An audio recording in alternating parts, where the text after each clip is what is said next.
आप सब लोग, आप जहाँ भी हैं जिस स्टेशन में, सब लोग के पास है ना कैसे सक्सेशन सर्टिफिकेट का? है तो सही, लेकिन वो अनकंटेस्टेड अनकंटेस्टेड या कंटेस्टेड, प्रोसीजर तो एक ही है। प्रोसीजर प्रोसीजर एक ही है। तो जो कंटेस्टेड केस है, हाईली कंटेस्टेड। अब यहाँ तो एकेडमी में किताब नहीं है, वहाँ आपके पास है भगवा में किताब की नहीं? अपनी, हाँ। तो बहुत पतली किताब, छोटी सी किताब है। एक सक्सेशन अभी हमारे यहाँ है, 15 केस है, तो जरा बता देते हैं आपसे। एक भाई ले आए हैं, उसका कहना है कि हम 2 भाई थे और 6 बहनें थी।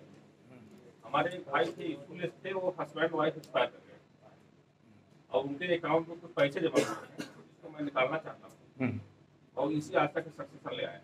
क्या क्या डॉक्यूमेंट उनसे चाहिए, उनसे क्या? ठीक, बाद में सर एक्सप्लेन करते। अच्छा। और भी अगर कोई सवाल हो तो पहले बोल दीजिए। अब अपने लेक्चर में सबको कवर करते चलेंगे। 2 ही क्लास है, 2 क्लास में पूरा। सक्सेशन सर्टिफिकेट जब बनाते हैं, सर्टिफिकेट जब बनाएंगे तो किन किन बातों का हमें ध्यान रखना चाहिए, क्या क्या डिटेल्स उसमें एंट्री करना चाहिए, क्या नहीं वाला तो नहीं आएगा, लेकिन क्या करना चाहिए ये जरूरी है। ठीक। तो और क्वेश्चन कोई है? बोलिए।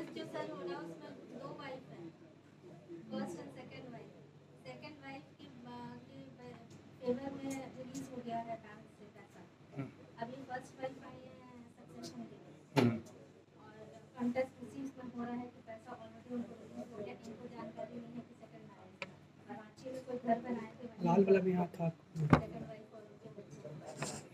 फर्स्ट वाली पे गांव में रहती थी, अभी भी मेरे यहाँ मैंने प्रोसीड कर रहा है।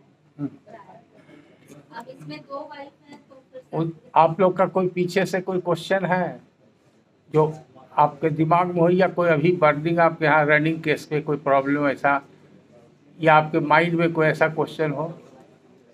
आवाज़ पीछे जा रही है ना मेरी? आगे आगे आ जाइए। आप लोग खाली हैं, आगे पीछे क्यों बैठते हैं? खाना खा के आए हैं, इसलिए पीछे बैठते हैं। और सौरभ जी भी जानबूझ के पीछे गए है ना, बड़े वहाँ काम करने से फुर्सत नहीं मिलता, इसलिए हम थोड़ा आराम कर लेते हैं ना।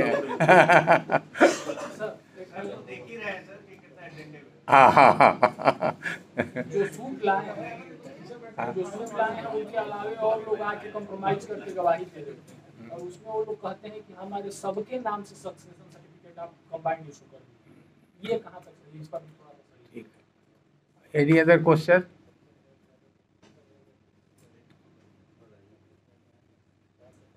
हाँ, तो आप लोग का जो सवाल आया उससे हम ये निष्कर्ष निकालते हैं कि कुछ बेसिक बातें सक्सेशन के संबंध में बता दी जाए, तब जो रेलिवेंट प्रोविजन है उस पर हम लोग चर्चा करें। ये सक्सेशन वर्ड अपने आप में सिग्निफिकेंट है और आप लोग सभी इसका माने जानते हैं, जो ऑर्डिनरी डिक्शनरी मीनिंग है। तो सक्सेशन का 2 मोड है।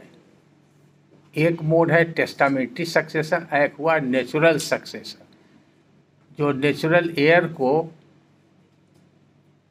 प्राप्त होता है फादर के डेथ या मदर के जो प्रॉपर्टी होल्डर हैं उनके बाद, यानी कि 4 फादर्स, ग्रैंडफादर से भी हो सकता है, और अलग अलग कंडीशन में अलग अलग। तो एक जनरेशन ऊपर वाले जिनके पास प्रॉपर्टी है उससे नीचे वाले जनरेशन को जो मिलता है, हिंदू लॉ में अगर हिंदू पार्टी है तो उसके हिसाब से, मोहम्मडन पार्टी है तो मोहम्मडन के हिसाब से, मोहम्मडन लॉ के हिसाब से, क्रिश्चियन है तो क्रिश्चियन लॉ के हिसाब से, इसको पर्सनल लॉ बोलते हैं। तो manner of succession and order of succession क्या होगा, कैसे होगा, वो जिस पार्टी का जो रिलीजन है या जो उसका पर्सनल लॉ है जिससे वो गवर्न होता है, उसके आधार पर डिसाइड होता है। तो that is a case of general succession. आप ध्यान दीजिएगा, हिंदू सक्सेशन एक्ट का सेक्शन 8 और सेक्शन 15 दोनों में जो लेजिस्लेचर ने टर्म्स यूज किया है, उसका ओपनिंग लाइन है, when a male Hindu dies intestate section 15 में मिलेगा, when a female Hindu dies intestate. This word intestate is very significant. आप लोग समझते हैं कि इसका मतलब क्या हुआ? अगर समझते हैं तो कोई आप लोगों से एक्सप्लेन कीजिए। Dying without executing any document. It's a really इंटेस्टेट का मीन्स हुआ without any testamentary document. Will को टेस्टामेंट भी कहते हैं और बिक्वेथ भी कहते हैं, और विल को करेक्शन के लिए सब्सिक्वेंटली कोई डॉक्यूमेंट बनता है उसको कोडिसिल विल है। तो codicil, will, bequeath and testament all are one and the same thing. Codicil is a part of the will, independently वो विल नहीं होता है।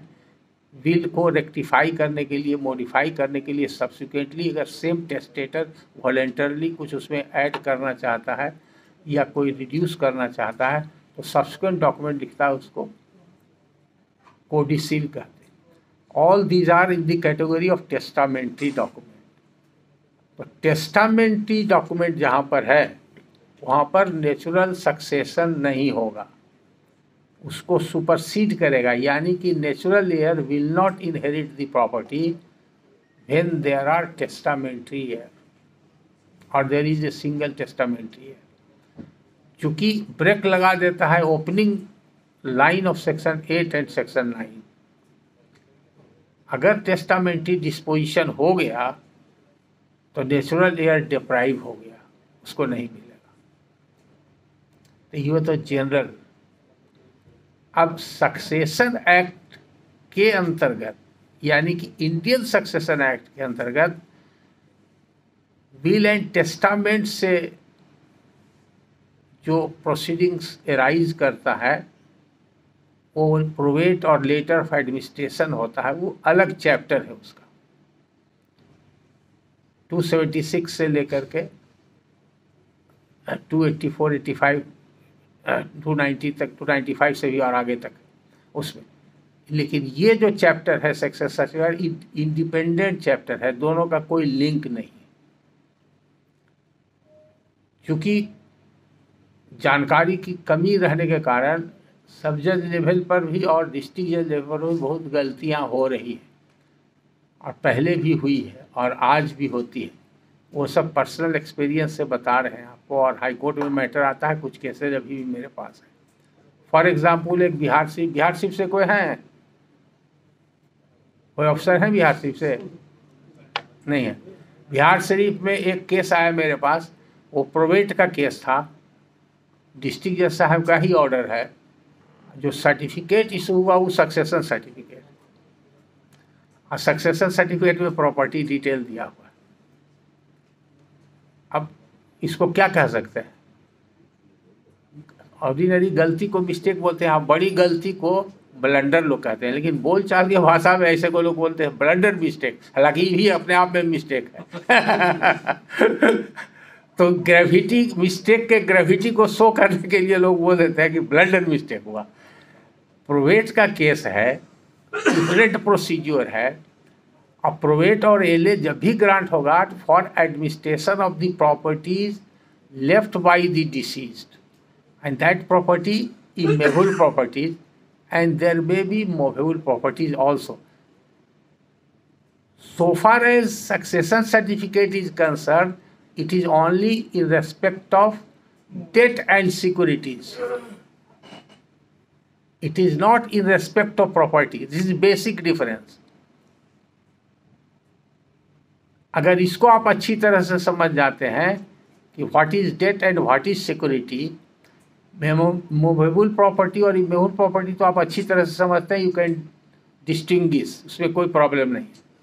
लेकिन आपके यहाँ जो पिटिशन फाइल हुआ है, प्रामा फेसी जब एडमिशन के समय में आप बहस सुनेंगे, या एडमिटेड केस है हियरिंग के समय, या लास्ट स्टेज में आर्गूमेंट के समय, किसी समय आपके नोटिस में आएगा, तो उस समय भी आप इसको ज़रूर देखेंगे, देखना चाहिए और अकॉर्डिंगली ऑर्डर करना चाहिए कि पिटिशन इनका मेंटेनेबल है कि नहीं।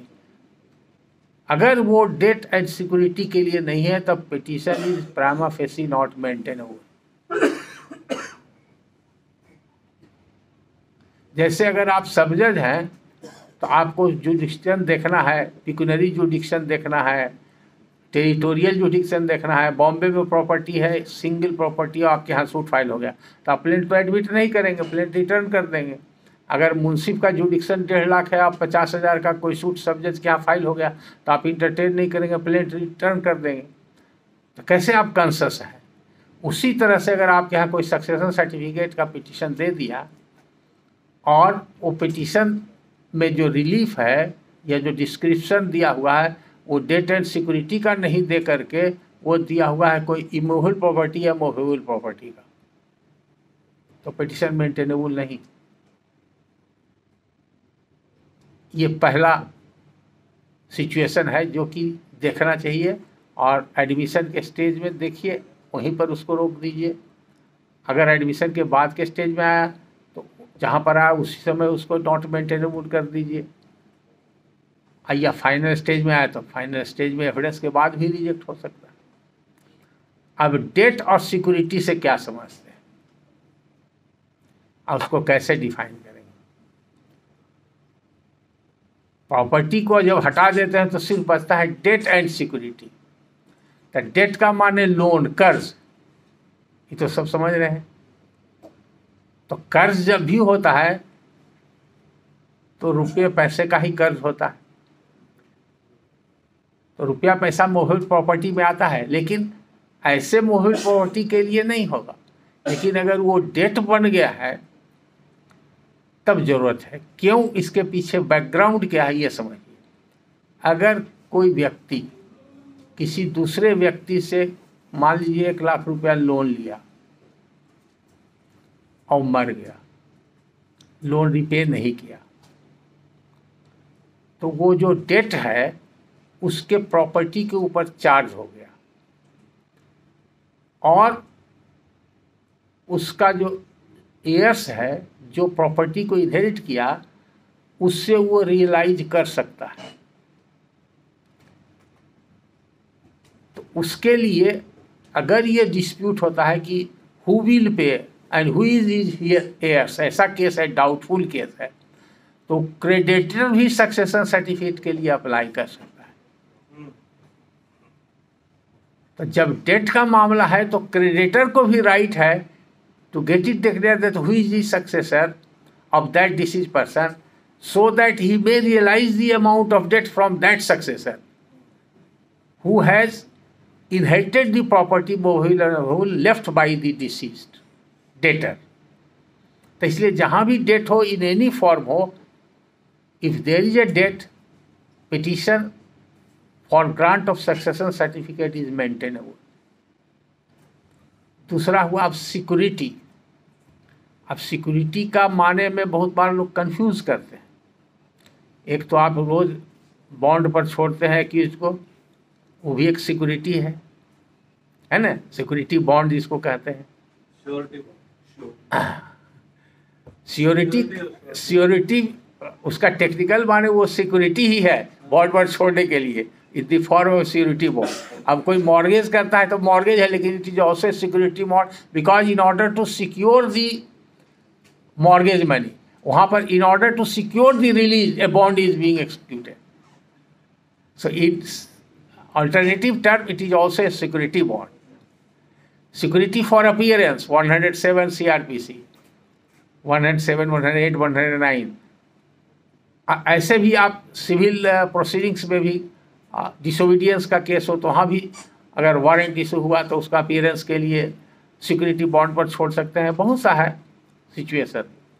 तो एक तो वो सिक्योरिटी हुआ, लेकिन यहाँ पर जो सिक्योरिटी है जिसके अगेंस्ट में सक्सेशन सर्टिफिकेट इशू होता है, ये सिक्योरिटी दूसरा है, बैंक में डिपॉजिट, जिसको आप कहते हैं लिक्विड मनी या लिक्विड सिक्योरिटी। तो बैंक में जो है डिपॉजिट वो सिक्योरिटी में नहीं आता है। हाँ हाँ, LIC भी हो, हाँ म्यूचुअल फंड हो, या जो प्रोविडेंट फंड या कोई डिपार्टमेंट से पेबल है, इंश्योरेंस PF वगैरह, ये सब का जो होता है वो आता है सिक्योरिटी में। इसको कि लिक्विड सिक्योरिटी के रूप में भी जाना जाता है। रिटायरमेंट फंड, हाँ, जो भी हो वो सब आता है। डेट पर क्वेश्चन आया, एक डेट तो हुआ जो लोन, अगर कोई लोन नहीं है तो नॉर्मली क्या होता है, बैंक में जो डिपॉजिटेड अमाउंट रहता है उसके लिए सक्सेशन सर्टिफिकेट लोग फाइल करते हैं। एक डिस्ट्रिक्ट जज साहब ने हमसे ये सवाल किया था क्लासरूम में ही कि बैंक डिपॉजिट जैसा आप बता रहे हैं ना डेट है ना सिक्योरिटी है, तो सक्सेशन सर्टिफिकेट के लिए इन्वेरिएबली अप्लाई होता है, ग्रांट होता है। क्यों? आप लोगों में से कोई इसका जवाब दे सकते हैं? बैंक डिपॉजिट में जो अमाउंट है, किसी भी नेचर का डिपॉजिट हो, सेविंग डिपॉजिट हो, रेकरिंग डिपॉजिट हो, करेंट अकाउंट में हो, आरडी अकाउंट में हो, फिक्स डिपॉजिट हो, लॉन्ग टर्म डिपॉजिट हो, irrespective of nature of term of deposit in any bank, whether that amount deposited with the bank can be termed as a debt or security so that it may be cognizable by a court in respect of grant of succession certificate. This is a question mark. तो usually तो nominee withdraw कर लेते हैं, वो दूसरा चीज है, वो उसमें भी बताएंगे। नॉमिनी नहीं है। अब उस अब एकेडमिक बात हम पूछ रहे हैं, क्या करते हैं तो फैक्ट की बात हुई, और नॉमिनी का क्या स्टेटस है ये भी बता देंगे। लेकिन हमने जो क्वेश्चन फ्रेम किया इसको समझने, इसको समझ गए तो कोई दिक्कत नहीं आपको। सिक्योरिटी है, कैसे?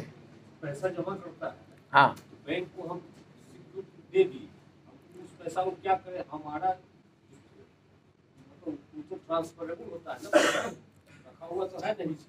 अतः सिक्योरिटी के डिफिनेशन में नहीं आता है, सिक्योरिटी नहीं है। और बोलिए,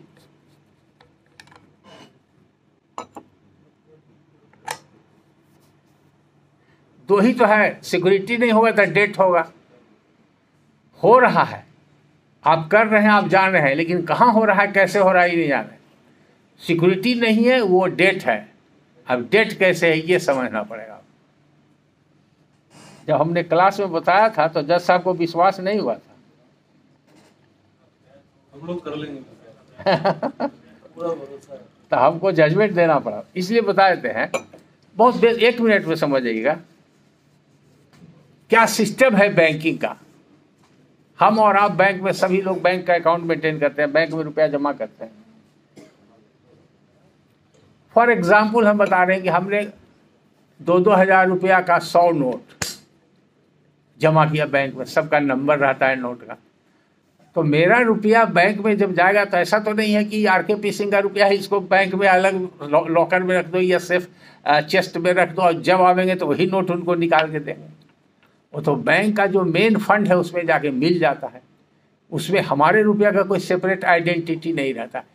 यानी कि जो banking system, mercantile banking system है, उसके अंदर as soon as a depositor deposit money in the bank, it becomes money of the bank, and the depositor loses its control over that money, and it is for the banker to utilize that money according to its need, choice and convenience.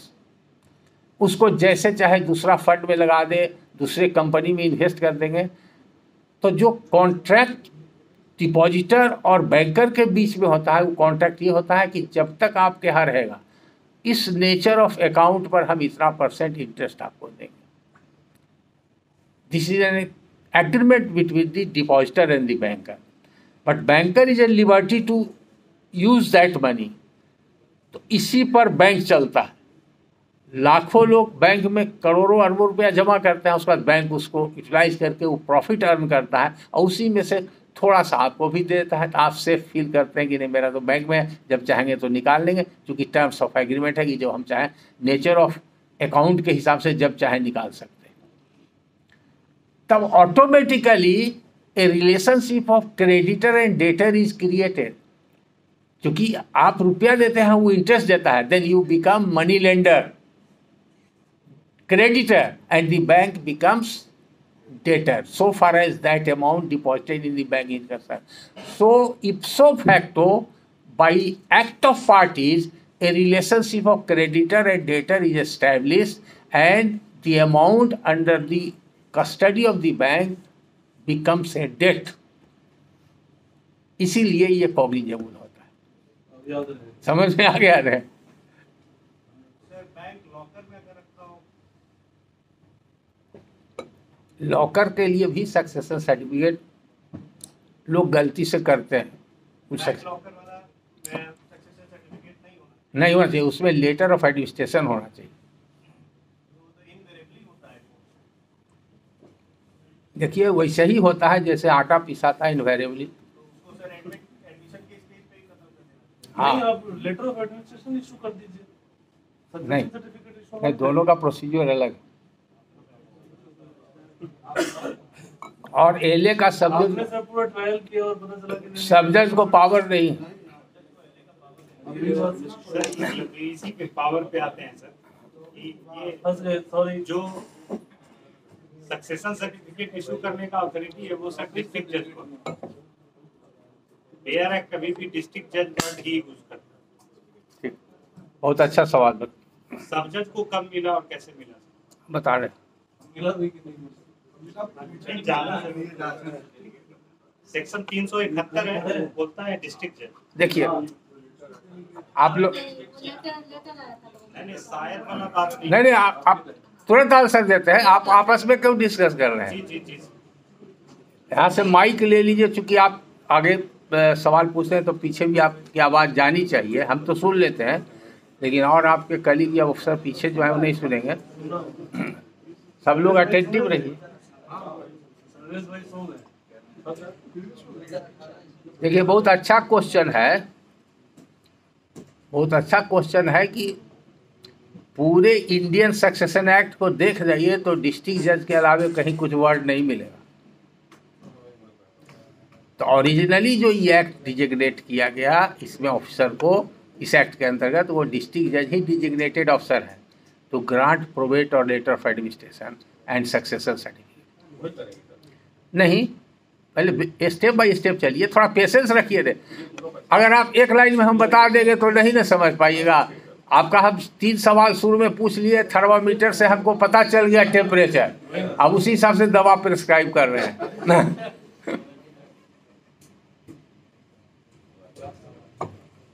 इसलिए हम इस पर ज़्यादा दे रहे हैं कि लगभग 7-8 साल से लगातार हम क्लास ले रहे हैं और अभी तक कन्फ्यूजन कहीं 10%, कहीं 20, कहीं 50, कहीं 100% भी है।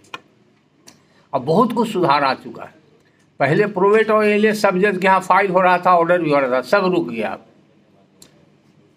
भोजपुर का खाली एक अभी गड़बड़ी सुनने में आया है, वहाँ भी लोग रोक तो दिए हैं, डिस्पोजल नहीं हो रहा है। राकेश भाई है सर। अब सवाल बहुत अच्छा है कि सेशन डिस्ट्रिक्ट जज लिखा हुआ है।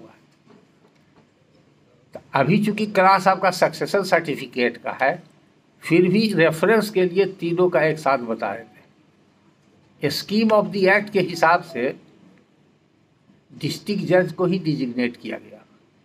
तो चूंकि डिस्ट्रिक्ट जज डिस्ट्रिक्ट का हेड होता है, administrative head of the judiciary, और उसका अपना कोर्ट का भी वर्कलोड रहता है, इसके कारण से एडिशनल डिस्ट्रिक्ट जज का पोस्ट बनाया गया। जब कंस्टिट्यूशन ऑफ कोर्ट हुआ Agra Assam civil court act के तहत, तो डिस्ट्रिक्ट जज और एडिशनल डिस्ट्रिक्ट जज एट पार है, दोनों को जुडिक्शन पावर सब है, सिर्फ वो एडमिनिस्ट्रेटिव हेड है। तो जैसे केस ट्रांसफ़र होकर डिस्ट्रिक्ट जज से एडिशनल डिस्ट्रिक्ट जज के यहाँ आता है, तो ही becomes for that case full fledged district जज and he will act through out as a district जज। लेकिन उसका जो सील होगा वो अपना कोर्ट का सील होगा, एडिशनल डिस्ट्रिक्ट जज 1, 2, 3 जो भी हो, लेकिन ही पजेसेस ऑल दी पावर्स। उसके अलावे एक बनाया गया डिजिग्नेटेड अथॉरिटी, उसका सेक्शन है 265, नोट करिए 265 इंडियन सक्सेशन एक्ट। उसको बोलते हैं डिस्ट्रिक्ट डेलीगेट। डिस्ट्रिक्ट डेलीगेट जो होता है वो इन्फीरियर टू डिस्ट्रिक्ट जज, यानी कि सब जज और मुंसिफ, they may be designated as district delegate under Indian succession act by virtue of the provision of section 265 to decide probate and later of administration as well as succession cases. If there is no contention, यानी कि जैसे x party proceeding होता है जिसमें कोई contest नहीं होता है, उसी तरह से जब कंटेंशन होता है तो उसको बोलते हैं नॉन कंटेंसस केसेस, तो उसके लिए डिस्ट्रिक्ट डेलीगेट होता है। अब इसमें क्या कन्फ्यूजन होता है कि उसको नोटिफिकेशन कौन करेगा, सब जज डेलीगेट है या नहीं, कैसे पता चलेगा? तो उसके लिए हाई कोर्ट नोटिफिकेशन इशू करता है सेक्शन 265 के अंतर्गत, तब वो डिस्ट्रिक्ट डेलीगेट बन जाता है। अब जब वो फंक्शन करेगा, अगर सिविल सूट डिसाइड कर रहा है सब जज, तो सब जज अपना डिजिग्नेशन लिखेगा टाइटल सूट में, लेकिन अगर वही सब जज एले या प्रोबेट नॉन कंटेंसस डिसाइड कर रहा है तो वहाँ सब जज नहीं लिखेगा, सीधे डिस्ट्रिक्ट डेलीगेट लिखेगा। वो डिस्ट्रिक्ट डेलीगेट के हैसियत का रहा, और एक तरह से वो डेलीगेटेड पावर ऑफ डिस्ट्रिक्ट जज है, इसीलिए उसको डेलीगेट कहा गया है। तो वो डेलीगेशन का अधिकार न डिस्ट्रिक्ट जज को है और न गवर्नमेंट को है, वो सिर्फ हाई कोर्ट को है। और आज के तारीख में जितना हमने इंक्वायरी किया है, हमारा तो पेंडिंग भी है राइट टू इन्फॉर्मेशन में, हाई कोर्ट ने हमको गलत जवाब भी दिया, उसके अगेंस्ट में अपील भी हम किए हुए हैं, यह मामला बहुत साल से उठाए हुए हैं। तो डिस्ट्रिक्ट डेलीगेट कोई भी सब जज नहीं है बिहार स्टेट में, और न मुंसिफ है। दूसरे स्टेट में मुंसिफ को भी डिस्ट्रिक्ट डेलीगेट का पावर दिया हुआ है। जब संजय कुमार एलआर से जो हाईकोर्ट जज होकर रिटायर किए मुजफ्फरपुर वाले, उनके दस्तखत से उनके पीरियड में सक्सेशन सर्टिफिकेट के लिए नोटिफिकेशन इशू हुआ है, जिसमें ऑल सब जज of Bihar has been designated to perform all the acts of A district जज। तो यहाँ डिस्टिंक्शन देखिए, यहाँ पर आप जो 388 में अभी फंक्शन कर रहे हैं या करिएगा, वो एज ए डिस्ट्रिक्ट जज करिएगा, यानी कि you are at par with district जज so far as conducting, adjudicating and deciding the proceeding arising out of a succession certificate case. हम बता देते हैं लेटर नंबर के आपके लिए नोटिफिकेशन ही ले आए हैं, आप लोग सब ले लीजिए, अब ले लीजिए, एक लीजिए और व्हाट्सएप कर दीजिए। सबसे नजदीक में कौन है?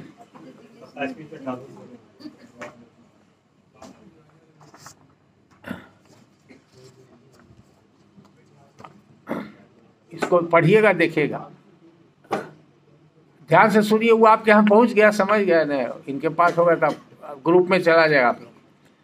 तो ये जब नोटिफिकेशन हुआ तब से आप लोग सभी, इसको बोलते हैं एक्स ऑफिसियो, जैसे आप सब जज के ऑफिस में आ गए, then you possesses all the powers notified under this notification to adjudicate and decide succession certificate cases. Contensus, no contensus, there is no distinction. Probate और एलए में दोनों में डिस्टिंक्शन है, प्रोसीजर का भी और अथॉरिटी का, कि हु विल डिसाइड कहाँ जाएगा केस। लेकिन सक्सेशन एक्ट के केस में आप ही को दोनों डिसाइड करना है, कंटेंट्स अगर कंटेंशन हुआ तो, और नहीं कंटेंशन हुआ तो, दोनों स्थिति में डिसाइड करना है। तो पहले इसको समझ गए, डेट एंड सिक्योरिटी समझ गए। कोई डाउट है आप लोग को मैडम? अगर कोई डाउट हो तो इस समय पूछ दीजिएगा, I will explain it. Petition आपके यहाँ डेट एंड सिक्योरिटी के लिए मेंटेनेबल होगा, you are the proper authority to decide that petition. आपका नोटिफिकेशन हो चुका है, कौन साल का है आप देखें, ईयर बता दीजिए तो। 2016 2016 में ये नोटिफिकेशन आया, 6 दिसंबर 2016 से ऑल सब जज।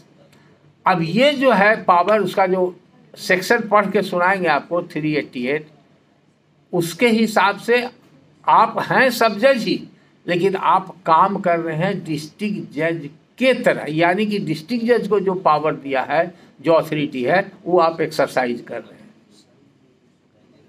इसलिए आप अगर सक्सेशन सर्टिफिकेट केस का फैसला करते हैं और सर्टिफिकेट ग्रांट करते हैं, तो उसके नीचे आप डिस्ट्रिक्ट डेलीगेट नहीं लिखिएगा,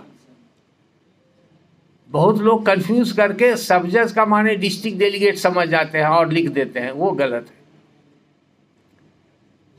आप लिखिएगा सब जज ही लिखिएगा, एज ए सब जज ही, चूंकि आपको जुडिक्शन वेस्ट कर दिया गया।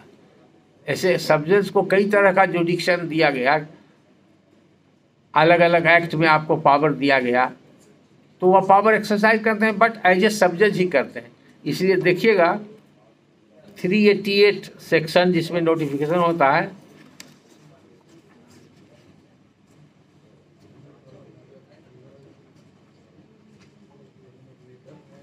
उस नोटिफिकेशन में सेक्शन 388 लिखा हुआ होगा, है ना? हाँ, और 265 का नहीं है, 265 होता है डेलीगेट के लिए।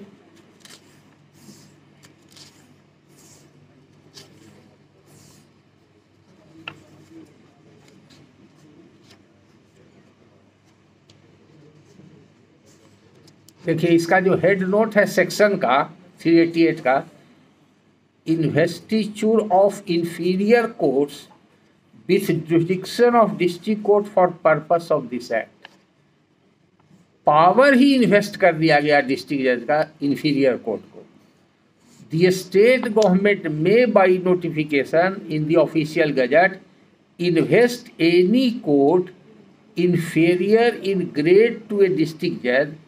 यहाँ वर्ड है एनी कोर्ट और इंफीरियर, तो both are inferior, munsif court sub जज कोर्ट। कहाँ पढ़ रहे हैं? 388। The state government may by notification in the official gazette invest any court inferior in grade to a district judge with power to exercise the function of a district judge under this act। Power to exercise the function, तो आपको power मिल गया कि आप district जज की तरह function कीजिए। आपको डिस्ट्रिक्ट जज नहीं बना दिया गया है, आपका फंक्शन कर दिया गया डिस्ट्रिक्ट जज का। अब sub clause 2, any inferior court so invested shall within the local limits of its jurisdiction have concurrent jurisdiction with the district जज। यानी कि अगर आपका सब डिवीजन है, आप सब डिवीजन में सब जज है, सब डिवीजन का आपका टेरिटोरियल लिमिट्स है, उस लिमिट्स के अंतर्गत आपको सूट में जितना जुडिक्शन है टेरिटोरियल, उस लिमिट्स के अंदर आपको वो जुडिक्शन वेस्ट किया गया है 388 में। तो आपके साथ साथ डिस्ट्रिक्ट जज का जुडिक्शन ओरिजिनल है वो डाइवेस्ट नहीं होता है। अब it is option of the litigant to approach the district court और द सब जज court concurrent jurisdiction with the district जज in the exercise of all the powers conferred by this part upon the district judge, and the provisions of this part relating to the district judge shall apply to such an inferior court as if it were a district judge। और clarify कर दिया है कि आप सब काम कर रहे हैं जैसे कि आप डिस्ट्रिक्ट जज हैं, लेकिन आप डिस्ट्रिक्ट जज हुए नहीं हैं, डिस्ट्रिक्ट जज लिख नहीं सकते, आप हैं सब जज रहते हुए डिस्ट्रिक्ट जज का काम कर रहे हैं। Provided that an appeal from any such order of N inferior court as is mentioned in subsection 1 of section 384 shall lie to the district judge and not to the high court। अब काम कर रहे हैं आप district जज के तरह, तो आपका जो ऑर्डर होगा वो सब जज के जुडिक्शन का होगा, इसलिए उसका अपील भी डिस्ट्रिक्ट जज के यहाँ लाई करेगा। एंड दैट द डिस्ट्रिक्ट जज may if he thinks fit by his order on the appeal make any such declaration and direction as that subsection authorises the high court to make by its order on an appeal from an order of district judge। An order of a district judge on an appeal from an order of an inferior court under the last foregoing subsection shall, subject to the provisions as to reference to and revision by the High Court and so to review of judgment of the Code of Civil Procedure as applied by section 141 of that code be final। अब वो कहता है कि अगर appeal हुआ, revision हुआ, high court गया, reference हुआ, उसके बाद डिस्ट्रिक्ट जज का जो अपलेट ऑर्डर है वो फाइनल होगा। द डिस्ट्रिक्ट जज may withdraw any proceeding under this part from an inferior court and may either himself dispose of them और transfer them to another such court establish within the local limits of the jurisdiction of the district जज and having authority to dispose of the proceeding. ये 388 का sub clause 4 जो है वो at par with section 24 CPC है। 24 CPC में district जज को पावर है कि अपने इंफीरियर किसी कोर्ट से केस को विड्रॉ करके अपने पास मंगा सकते हैं और फिर दूसरे कोर्ट को, सबऑर्डिनेट कोर्ट या इंफीरियर कोर्ट को ट्रांसफ़र कर सकते हैं। तो उसी तरह से आपका कंकरेंट जुडिक्शन है डिस्ट्रिक्ट जज का, फिर भी अगर डिस्ट्रिक्ट जज चाहें तो सक्सेशन सर्टिफिकेट केस का भी आपके यहाँ से रिकॉर्ड वो ट्रांसफ़र करके खुद मंगा करके खुद कर सकते हैं या दूसरे कोर्ट में ट्रांसफ़र कर सकते हैं। और rule 5 sub clause 5, a notification under subsection 1 may specify any inferior court especially or any class of such court in any local area। देखिए ये वर्ड इसी लाइट में वो नोटिफिकेशन है, आप जरा सब नोटिफिकेशन पढ़ लीजिए, उसमें ऑल सबऑर्डिनेट जज है, क्या है पढ़िए। In exercise of the powers conferred by Section 388 of the Indian Succession Act, the state government, in consultation with the High Court of Jurisdiction at Patna, is hereby pleased to authorize all the civil judges in a division। All the civil जज, ये generalise हो गया।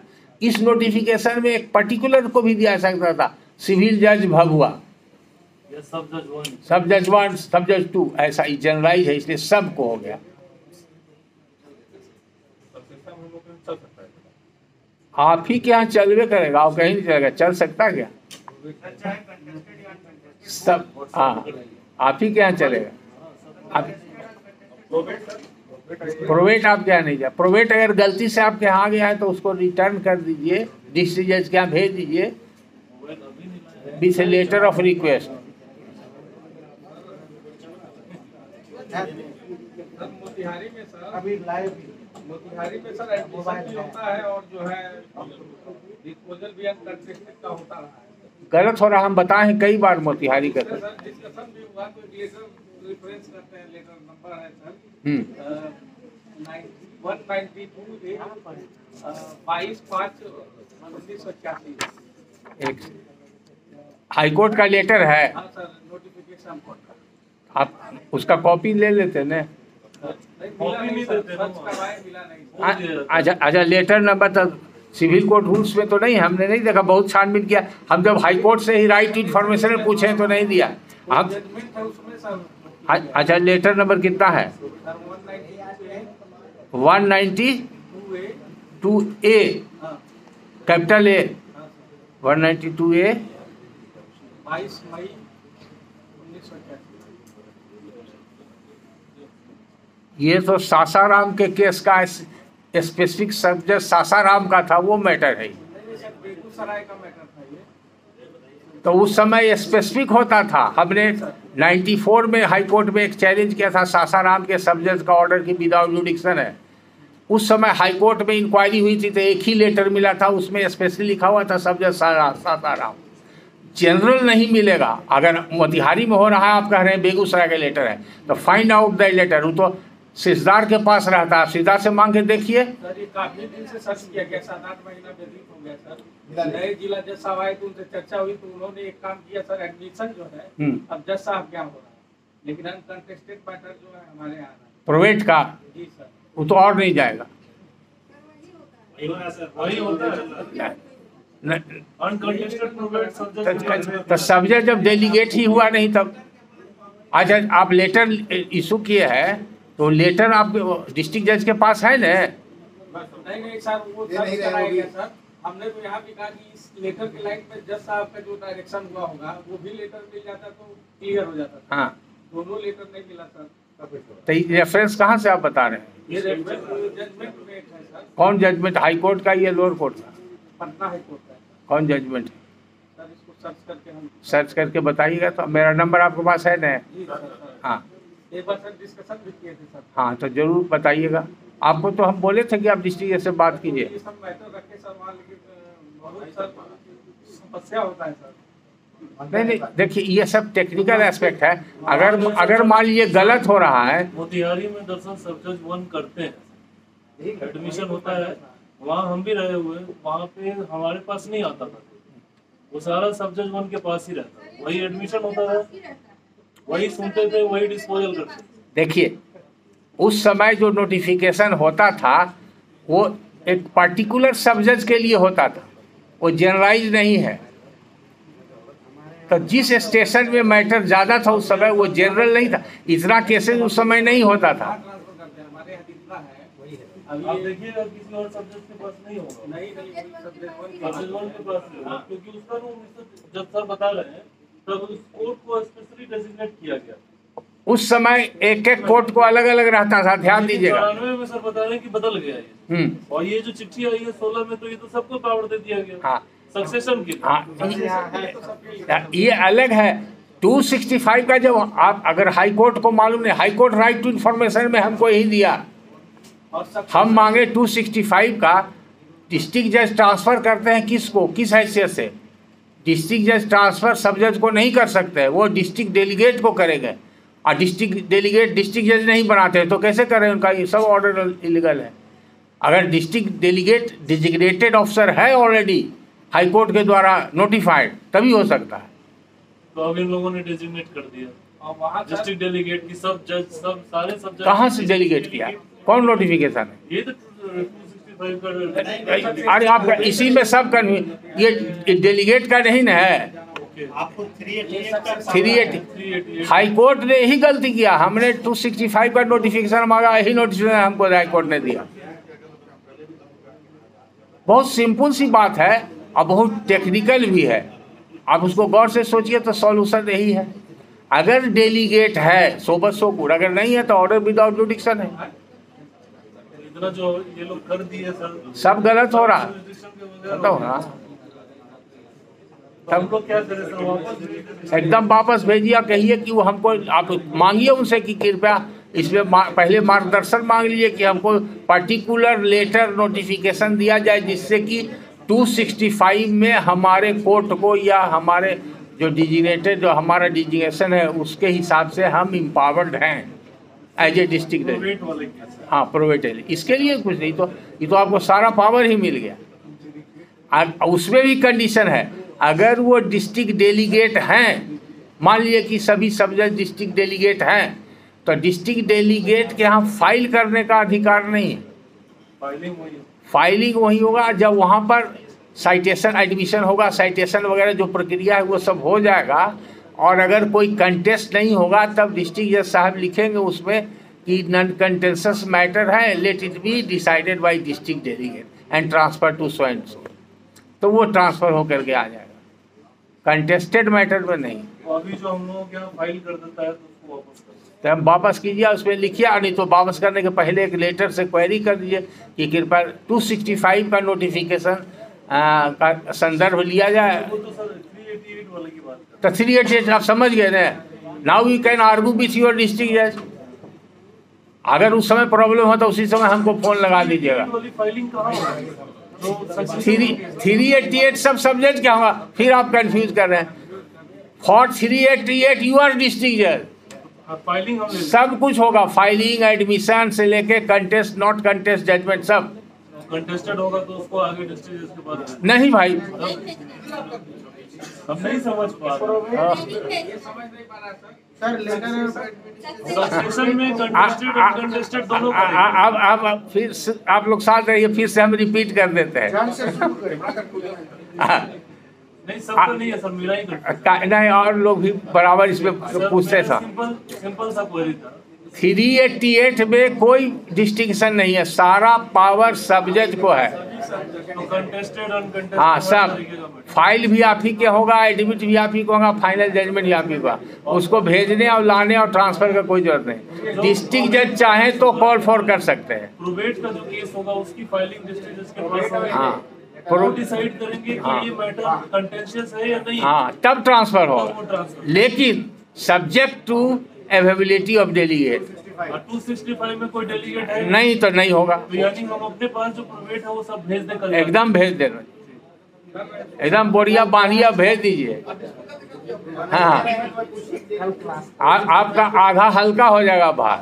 नहीं ज्यादा नहीं है sir, 5-6। हाँ। अब आप डिसाइड कीजिए, आप डिसाइड कीजिए कि आपके यहाँ जो केस है वो इस कैटेगरी में आता है कि नहीं। आप जो बता रहे हैं उससे हमको लगता है कि 5-6 ईयर्स का डिस्प्यूट है, उस पर भी अब आ रहे हैं। फर्स्ट इंस्टेंस में ही आपको डिसाइड कर लेना है कि ये case maintainable as a successor certificate है कि नहीं। अब उसके लिए वो बताने के पहले आप सेक्शन देखिए, रेलिवेंट प्रोविजंस बता देते हैं। अगर मोबाइल में आप लोग सेक्शन निकाल लीजिए, किताब तो सबको अवेलेबल नहीं है, तो आपको बता, ये चैप्टर ही अलग है, चैप्टर 10। इस चैप्टर 10 में जो प्रोसीजर है वो सक्सेशन एक्ट के दूसरे चैप्टर से मिलता नहीं है, इंडिपेंडेंट है। उसमें जो प्रोविजन है इसमें अप्लाई नहीं होगा, इसका प्रोविजन उसमें नहीं अप्लाई होगा, ये भी ध्यान रखिएगा। अभी आप सर इंडियन सक्सेशन एक्ट की बात करें। हाँ, ये शुरू है। हाँ, यही से शुरू होता है। Chapter 10 sir. पार्ट 10, जी। पार्ट 10 में शुरू से अंत तक आपको देखने का जरूरत है। अब इसमें क्या क्या चीज है 379 देखिए, 370 में लिखा हुआ है, आप लोग ध्यान से सुनिए। अगर आपके पास मोबाइल अवेलेबल है तो उसमें से सेक्शन निकाल लीजिए, 370 इंडियन सक्सेशन एक्ट, और एक साथ हम लोग पढ़ेंगे, क्लैरिटी हो जाएगी।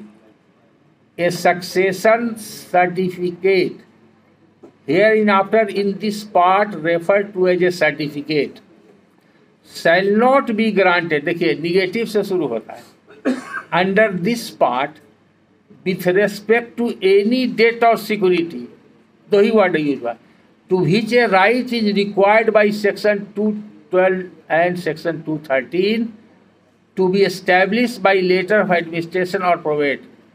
सौरभ जी, आपका लॉकर खुल रहा है, यही अब 212 और 13 समझा देते हैं, लॉकर खुल जाएगा।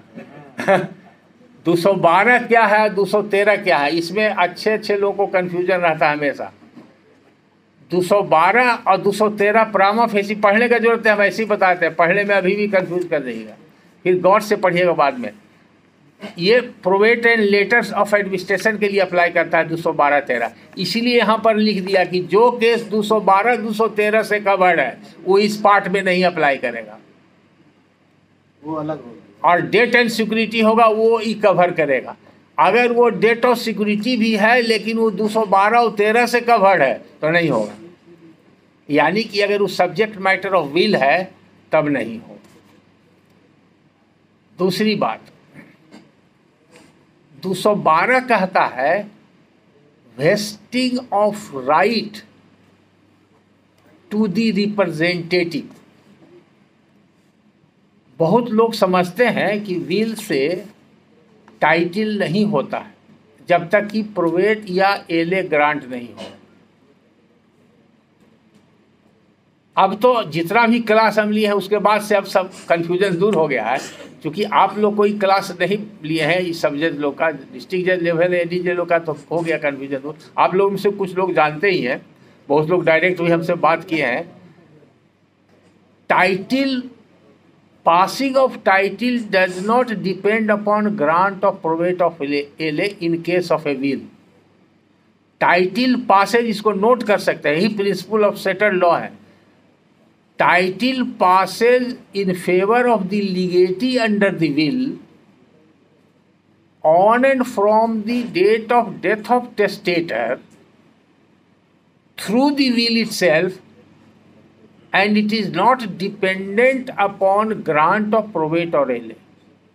यानी कि एले और प्रोवेट के आधार पर टाइटिल नहीं होता है, टाइटिल विल के आधार पर होता है जब टेस्टेटर मर जाता है। जब तक टेस्टेटर जिंदा रहता है, टेस्टेटर यानी कि ऑथर ऑफ द विल, जो विल लिखा, जब तक वो जिंदा है तो उसकी प्रॉपर्टी रहती है। इसीलिए कभी कभी डिस्प्यूट होता है कोई डॉक्यूमेंट, ये विल है या गिफ्ट है, या कंबाइंड विल और गिफ्ट तो नहीं है, तो उसका टेस्ट भी है कि अगर जो व्यक्ति विल लिख रहा है, टेस्टेटर, ये लिखता है, कंटेंट से ये पता चलता है कि जब तक हम जीवित रहेंगे ये प्रॉपर्टी मेरी रहेगी, एज यूजुअल सदा की तरह हम इसके मालिक रहेंगे, मेरे मरने के बाद होगा, तभी वो विल होगा। विल का मतलब इच्छा, उसकी क्या इच्छा है, किस संदर्भ में, प्रॉपर्टी के डिवीजन के संबंध में या प्रॉपर्टी के वेस्टिंग के संबंध में। मेरे मरने के बाद प्रॉपर्टी अमुक व्यक्ति को मिले, इतना ही अगर पता चल जाता है किसी डॉक्यूमेंट से तो ये विल है। अगर प्रेजेंट में कोई इंटरेस्ट क्रिएट हो रहा है तो विल नहीं। क्लियर हुआ? इसलिए बहुत बार डॉक्यूमेंट्स में भी कंफ्यूजन होता है। Terminology of document is not material for appreciating the correct nature of the document. It is essential to go through the contents of the document in order to find out the intention of the maker of the document. तो content से उसका intention पता चलेगा, intention से nature of document decide होगा, न कि nomenclature से। अगर मान लिया जाए कि एक विल ऊपर में लिखा हुआ है और कंटेंट्स पढ़ने से लगता है कि हमने पूरी प्रॉपर्टी अमुक व्यक्ति को दे दिया, कब्जा दखल दे दिया, तो विल नहीं हुआ, गिफ्ट हो। एक केस आपको समझने के लिए एक उदाहरण के रूप में बताते हैं, बड़ा इंटरेस्टिंग केस है। उसमें बहुत दिन बहस चला हाई कोर्ट में। हमारा क्लाइंट ने, वो बिल्डर डेवलपर है, परचेज किया कई प्लॉट और बहुत सारे 1,000 रैयत से करीब 500-700 एकड़ जमीन बीटा एरिया में। अग्रणी इंफ्रा डेवलपर करके है। तो उसमें एक व्यक्ति जो थे, उनकी एक लड़की थी और बहुत ज़माने में शादी 40-50 साल पहले होकर ससुराल में बसती थी और भतीजा के साथ रहते थे। और वो 2 भाई थे, फुलमान सिंह और सुलमान सिंह उनका नाम था। बभनलई गांव है, उसी गांव की प्रॉपर्टी है। दोनों को एक एक लड़की थी और दोनों शादीशुदा थी। और ये दोनों व्यक्ति जिस समय विल लिखे थे, गिफ्ट लिखे थे, उस समय 80 के आसपास उनका एज था। तो 4 भाई थे। तो एक भाई, जनरली पहले ये दिमाग में कंसेप्शन था और लड़कियों को बर्थ राइट नहीं था, 56 के पहले भी ऐसे भी कोई राइट नहीं था शेयर ऑफ द प्रॉपर्टी का। तो लोग समझते थे कि लड़की है, ससुराल में चली गई तो अब जो है भाई भतीजा उसी का होगा। ये कॉमन कन्विक्शन था लोगों का। तो लड़कियां सब अपने अपने ससुराल में थी और दोनों भाई जो थे, जिनको कोई लड़का नहीं था, वो दोनों भाई एक एक भाई के साथ रहने लगे जिनके पास लड़का था। तो यानी कि भतीजा को ही लड़का की तरह लोग मानते थे जॉइंट फैमिली में। तो गिफ्ट कर दिया, जो भी प्रॉपर्टी थी उसका गिफ्ट कर दिया। फुलमान ने भी अपने एक भतीजा को कर दिया, सुलमान ने भी अपने एक भतीजा को गिफ्ट कर दिया और टोटल प्रॉपर्टी गिफ्ट कर दिया, जो भी था सारा गिफ्ट कर दिया। तो हिंदू लॉ में परमिसिबल है, गिफ्ट कर सकता है। अब डिस्प्यूट कहाँ हुआ? जब प्रॉपर्टी बिकने लगा और डेवलपर एरिया को डेवलप कर दिया तो कीमत बहुत बढ़ गया। वो जिस समय बिक्री होता था उस समय 1,000 रुपये डिसमिल या 10,000 रुपये डिसमिल था और बाद में हो गया वो लाख रुपये डिसमिल। तो किसी तरह से ब्रोकर वगैरह ये लोग ट्रेस आउट करके उनके लड़कियों को और उनके हस्बैंड को बुला करके और उसमें क्लेम किया कि इसमें तो मेरा शेयर होगा।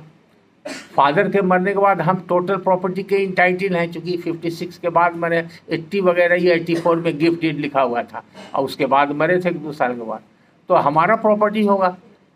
तो ये हमारा जो भाई है, जो डोनी था, उसने बेचा था। तो गिफ्ट डीड को चैलेंज कर दिया, सूट फाइल कर दिया, म्यूटेशन में ऑब्जेक्शन कर दिया। इन लोगों का डेवलपर का म्यूटेशन रुक गया। तो बहुत प्रयास किया, सब जगह गया। तो कानून क्लियर है, कानून में लड़की का राइट है और वो बेच दिया वो लड़की का चचेरा भाई on the strength of gift deed. और गिफ्ट डीड में उसने चैलेंज कर दिया कि ओल्ड आदमी थे और उसमें कंटेंट्स गलत लिखा हुआ है, ये जो है विल जो है अनकंसीनेबल विल है। बहुत सा ग्राउंड सेटिसाइड कराने का लगाया। अब बिल्डर परेशान हुआ, क्योंकि चारों तरफ ज़मीन एक्वायर कर दिया, बीच में ज़मीन 1 एकड़ या 2 एकड़, कुछ दोनों डीड में 1-1 एकड़ या 2-2 एकड़ बचा हुआ था। तो उसको बहुत परेशानी होने लगी। अल्टीमेटली वो मेरे पास आया कि क्या रेमेडी है इसका। तो विल डॉक्यूमेंट गिफ्ट था, गिफ्ट लिखा होता, सारा कंटेंट्स उसमें गिफ्ट का था। उसको हम माइन्यूटली जब पढ़े तो लास्ट में 1 लाइन लिखा हुआ था। अब या तो जो डीड राइटर कातिब था उसकी गलती से वैसा लिखा गया, या जो डोनी होशियारी से लिखवा दिया, ये वही लोग जानता है। लेकिन जो लिखा हुआ था उस पर हम आपको समझने के लिए बता रहे हैं। उसमें लास्ट में लिखा हुआ था कि हमारा भतीजा है, सेवा टहल करता है, खुश होकर के हम इसको दे रहे हैं। और लास्ट में लिखा कब्जा दखल दे दिया वगैरह वगैरह, रसीद कटा लेगा। अब उसमें लास्ट में 1 लाइन का, मेरे मरने के बाद जो भी बची हुई संपत्ति सब इसी का हो जाएगा। 1 लाइन लिखा हुआ था। तो हम उसको पढ़ करके एडवाइस किए कि तुम्हारा जो बचा हुआ ज़मीन जो है उसका कहना था कि आपको ठीक है, ऑल्टरनेटिव प्रेयर था कि 4 बीघा गिफ्ट हुआ, 4 बीघा ही टोटल बेच दिया, तो उस 4 बीघा में तो गिफ्ट डीड में 3 बीघा या 2.5 बीघा ही लिखा हुआ था, 1-1.5 बीघा आप एक्स्ट्रा मेरा कब्जा कर लिए, गिफ्ट के आधार पर कर दिया था। तो परहैप्स उसके दिमाग में होगा कि बाकी बचा हुआ है जो हमको हो गया, उसमें कंटेंट से ऐसा पता चलता है। तो हमने सजेस्ट किया कि आप प्रोवेट फाइल कीजिए। तो लोअर कोर्ट में, पटना डिस्ट्रिक्ट कोर्ट में गए, पहले दानापुर कोर्ट में कोई एडवोकेट से राय लिए, फिर वहाँ गए, चूँकि दानापुर का सभी वकीलों ने कहा कि तो गिफ्ट डीड है, इसमें प्रोवेट वगैरह नहीं होगा। तो फिर लौट के मेरे पास है, हमका हाई कोर्ट में डायरेक्ट हो सकता है, फाइल कीजिए। तो बहुत से डिस्ट्रिक्ट कोर्ट के वकील ये भी नहीं जानते हैं कि हाई कोर्ट में, क्योंकि आप पढ़ लीजिए पूरा सक्सेशन एक्ट में कहीं हाई कोर्ट लिखा हुआ नहीं है। तो बड़ा ताज्जुब हुआ कि कैसे कह दिए वकील साहब, हाई कोर्ट वाले वकील साहब ये सब नहीं जानते हैं, जो प्रोवेट केस तो डिस्ट्रिक्ट जज के यहाँ होता है। हम कहा ठीक है, जो बोले हैं सही है, आप यहाँ फाइल कीजिए। सेक्शन 300 जानकारी के लिए बताए थे, सेक्शन 300 है इंडियन सक्सेशन एक्ट का, एक ही सेक्शन बना दिया गया जिससे कि उसमें लिख दिया गया the high court shall have concurrent jurisdiction with that of the district जज। जैसे आपका क्रिमिनल डिवीजन में हो गया ना, पहले सेशन जज को डिवीजन का पावर नहीं था, सिर्फ हाई कोर्ट को था, अब कंकरेंट पावर दे दिया गया। ओल्ड सीआरपीसी में नहीं था 73 के पहले। तो हर जगह अब डिस्ट्रिक्ट जज के जगह पर हाई कोर्ट लिखने की जरूरत है, एक सेक्शन बना दिया, उसी सेक्शन के आधार पर अब जहां जहां डिस्ट्रिक्ट जज है वहां हाई कोर्ट हो जाएगा। अब ये मैटर आया एक बेंच में, तो स्टैम्प रिपोर्टर ने पहले लंबा चौड़ा ऑब्जेक्शन किया कि it is a deed of gift, it is not a bill. Prima facie हर जगह गिफ्टे लिखा हुआ था, कंटेंट्स भी गिफ्टे का था। एक बेंच में हमने बहस किया, वो बेंच कन्विंस नहीं हुआ मेरे आर्गूमेंट, संजोग से वो बेंच बदल गया, दूसरा बेंच में भी वो मैटर पेंडिंग रह गया, तीसरा बेंच में जा करके वो मैटर क्लियर हुआ, तब जाके एडमिट हुआ। अभी केस फाइनल हियरिंग में अब आ गया है। तो उस समय भी एक क्वेश्चन रेज हो गया था, हमने वर्ड यूज किया कि it is a composite document. यहाँ पर एडीजे लोग के क्लास में बहुत बार बहुत इंटेलिजेंट ऑफिसर लोगों ने काफ़ी वेहेमेंटली सवाल किया, एग्रेसिव होकर अपोज भी किया कि सर टीपी एक्ट में तो कहीं नहीं है, कहीं कोई एक्ट में नहीं लिखा हुआ है कंपोजिट डीड, कहीं नहीं देखे हैं। उनका कहना सही था। तो he entertain doubt about my version की कहाँ से ही कह रहे हैं। हम कहा ये बात सही है कि किसी स्टैट्यूट में नहीं लिखा हुआ है कंपोजिट डीड, लेकिन कंपोजिट डीड का मतलब समझिए। अगर एक ही डीड में 2 तरह का टर्म यूज किया गया है तो कंपोजिट डीड कहा जाता है, और उसका भी वैलिडिटी है और उसका भी इन्फोर्समेंट होता है। दोनों अपने अपने क्षेत्र में है। अगर एक ही डॉक्यूमेंट में गिफ्ट भी है और विल भी है, एक ही डॉक्यूमेंट में गिफ्ट और सेल भी है, तो both will operate in 2 different field. तब भी वो कन्विंस नहीं हो रहे थे, क्योंकि अगर पहली बार कोई चीज़ आप जानिएगा तो आपको कहावत है नहीं तो हजम नहीं हुआ, तो हजम नहीं हो रहा था। तो हम कहा 1951 पटना डिवीजन बेंच पढ़ लीजिए, और supreme court of privy council बहुत सारा जजमेंट है, तब जाकर के वो पढ़े तो फिर कन्विंस हुए कि हाँ सर, हाँ ठीक है सर ठीक। तो अब क्वेश्चन ये है कि नेचर ऑफ डॉक्यूमेंट को डिसाइड करने के लिए कंटेंट से intention of the creature of the document को देखना। अब सक्सेशन के कंटेक्स्ट में आप सोचिए, यहाँ पर 212 एंड 213 क्या कहता है?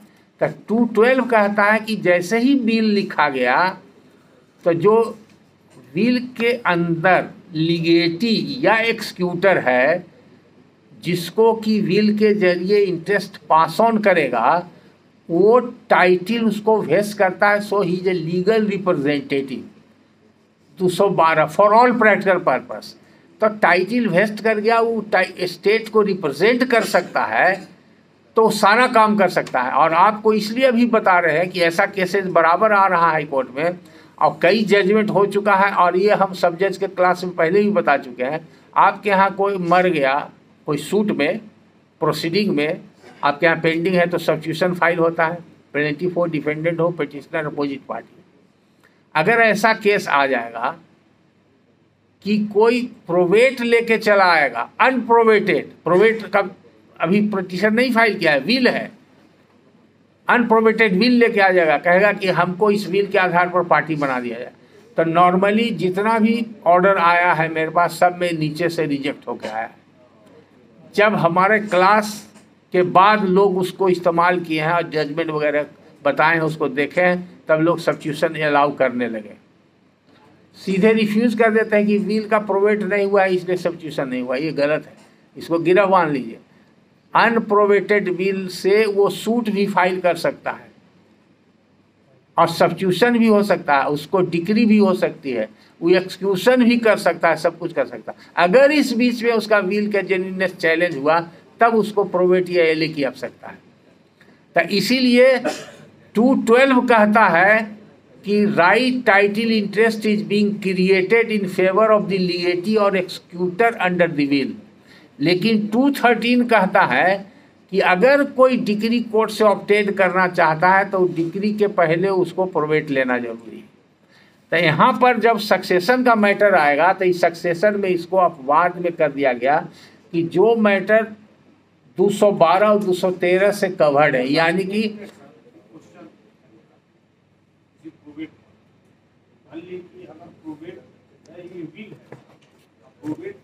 बना नहीं तो अगर जिस व्यक्ति के नाम से डील किया गया वो अभी प्रोवेट में नहीं गया और मान लीजिए कि अगर प्रोवेट में जाएगा, मतलब अगर उसको कोर्ट में डील चाहिए उसके लिए प्रोवेट में जाना है, लेकिन मान लीजिए कि अगर प्रोवेट में नहीं गया तो उस लैंड पर कोई थर्ड व्यक्ति चैलेंज करता है तो डिफेंस के रूप में तो ये भी तो उसका काम आएगा वहाँ। इसी बात को तो समझाने का प्रयास कर रहे थे, आप मिस कर गए, आप कहीं सोच रहे थे।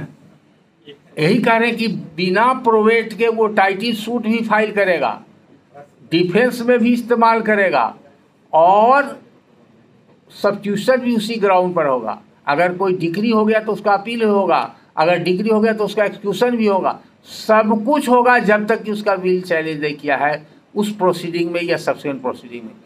जैसे अगर आप कोई फर्क नहीं समझिए, कोई रजिस्टर्ड गिफ्ट डीड है तो सारा चीज यूज कर सकता है, वही सही तरह से विल सब कुछ यूज करेगा, सारा राइट उसको हो गया। नहीं, रजिस्टर्ड और रजिस्टर्ड कहाँ, रजिस्ट्रेशन का तो फिर अलग एक्ट है। अनप्रोवेटेड विल, देखिए यही पर confusion, registration is not necessary. Registration किसको होता है? Section 17 sub clause 1 compulsory registration के बारे में कहता है रजिस्ट्रेशन एक्ट। तो जब राइट टाइटल इंटरेस्ट इमेबल प्रॉपर्टी में 100 रुपया या उससे ज़्यादा का क्रिएट होगा या एक्सटिंग्विश होगा तभी रजिस्ट्रेशन जरूरी है। तो विल से तो प्रेजेंट में कोई टाइटल क्रिएट होता नहीं है, तो रजिस्ट्रेशन कहाँ से आएगा? तो विल का कोई फॉर्मेट नहीं है। विल एक लाइन का भी हो सकता है, विल ओरल भी हो सकता है। ओरल विल को प्रिविलेज विल कहते हैं, जो कि सिविलियन के लिए नहीं है, वो सोल्जर्स, नेवी और एयरफोर्स के लिए है, आर्मी के लिए। प्रिविलेज विल, अगर बम लग गया बॉर्डर पर और बढ़ रहा है, अगर दूसरा अपने ऑफिसर को या कलीग को बोल दिया, जो भी बोल दिया अपने प्रॉपर्टी के बारे में, तो उसका विल माना जाता है। यहाँ तक आप पेपर वगैरह में कभी पढ़े होंगे लेकिन ध्यान नहीं दिए होंगे। कोई सोल्जर रहता है, वो पोस्टेड है मान लीजिए लद्दाख में, और रहने वाला है वो बंगाल का, और उसका बॉर्न एंड ब्रॉटअप हुआ बॉम्बे में, तो बोल दिया कि हमारा जो दफन कफन होगा वो कश्मीर में कीजिएगा। तो उसको पूरा सैंक्टिटी के साथ उसके लास्ट वर्ड्स होता है, उसको विल के तरह लिया था। अगर प्रॉपर्टी के बारे में बोल देगा तो उसको वो that is called privilege will, उसका अलग प्रोविजन है। तो विल में कोई फर्क नहीं, इसलिए बार बार कह रहे हैं कि अनप्रोवेटेड विल से घबराने की जरूरत नहीं, एज गुड एज वैलिड। अभी रिसेंटली जो एक्ट बना म्यूटेशन एक्ट 2011 में, उसमें एक प्रावधान स्टेट ने बनाया कि अगर कोई म्यूटेशन के लिए अप्लाई करता है अनप्रोवेटेड विल के आधार पर, तब उसका म्यूटेशन रिजेक्ट हो जाएगा। तो जिस दिन उसको म्यूटेशन की आवश्यकता हुई, म्यूटेशन के लिए जाएगा, उसका रिफ्यूज होगा, तब उसको कंपल्सरली जरूरत पड़ गया तब प्रोवेट में जाएगा। अगर हमने कहीं पर कोई अप्लाई किया, उस डॉक्यूमेंट के आधार पर हम टाइटल पोजीशन क्लेम कर रहे हैं और कुछ यूज करना चाहते हैं, किसी लेवल पर कभी भी कहीं भी कोई अथॉरिटी या व्यक्ति ने ऑब्जेक्ट कर दिया कि साहब आपका तो विल सही नहीं है, जेन्युइन नहीं है, फोर्ज है, फैब्रिकेटेड है, किसी भी तरह का ऑब्जेक्शन रेज किया गया, then it becomes incumbent upon the propounder of the will to get it probated. Probate से कोई राइट टाइटल नहीं होता है। Probate is simply a certificate और seal of the court certifying the correctness and genuineness of the will, nothing more, nothing less. इसलिए don't be confuse, probate की कोई आवश्यकता नहीं। तो अब जो आपका आया लॉकर की बात बैंक में, वो डेट एंड सिक्योरिटी में आता है। लॉकर में सोना हो सकता है, चांदी हो सकता है, डॉक्यूमेंट हो सकता है, डायमंड हो सकता है, कुछ भी हो सकता है लॉकर में। बंदूक, पिस्तौल, गन वगैरह सब रहता है उसमें लॉकर में। तो उसके लिए क्या है, इसलिए जरूरी है लेटर ऑफ एडमिनिस्ट्रेशन बिना विल के भी एले होता है, उसका प्रावधान है 278 में। अगर विल लिखा हुआ है और नेम्ड एक्सिक्यूटर है, अगर विल में नेम्ड एक्सिक्यूटर है तो उसका प्रावधान है 276, और एक्सिक्यूटर का प्रावधान है सेक्शन 222। 222 में अगर अपॉइंटेड एक्सिक्यूटर है और विल है तो प्रोवेट का पिटिशन लाई करेगा 276 में, और अगर नेम्ड और अपॉइंटेड एक्सिक्यूटर नहीं है 222 सेक्शन के अनुसार, तब विल के आधार पर सिंपली वो भी 276 में ही एलए फाइल होगा। यानी कि दोनों पिटिशन एलए और probate is maintainable under 276 and it is differentiated only on the ground of appointment of an executor under the will. यही डिफरेंस। अगर कोई विल नहीं है तो एलए सिर्फ होगा, वो उसका सेक्शन है 278। तो लॉकर के लिए जब भी एडमिनिस्ट्रेशन ऑफ द स्टेट, तो that is a part of the state, तो उसको एडमिनिस्टर करने के लिए लॉकर में क्या बंद है, मुहमुंद है, ना उसका वैल्यू लगा सकते हैं, ना कुछ लगा सकते हैं, कोर्ट फीस कैसे तय होगा। तो इसलिए एलए फाइल करते हैं। एलए में सबसे पहले आदेश होता है लॉकर को ओपन करने का। ओपन करने के बाद रजिस्टर्ड गवर्नमेंट वैल्यूअर अपॉइंट होता है, जो उसमें वैल्यू, जो भी उसमें एसेट्स है उसकी वैल्यू को एसेस करता है। एसेस करने के बाद उस वैल्यूएशन के आधार पर स्टेट ड्यूटी जो लगती है कोर्ट फी के रूप में, वो पेमेंट रियलाइज किया जाता है, और तब एलए 278 के प्रोसीजर के हिसाब से ग्रांट होता है। वो अलग चैप्टर है उसका। व्हीकल के लिए भी उसी में आएगा, इसमें नहीं आएगा।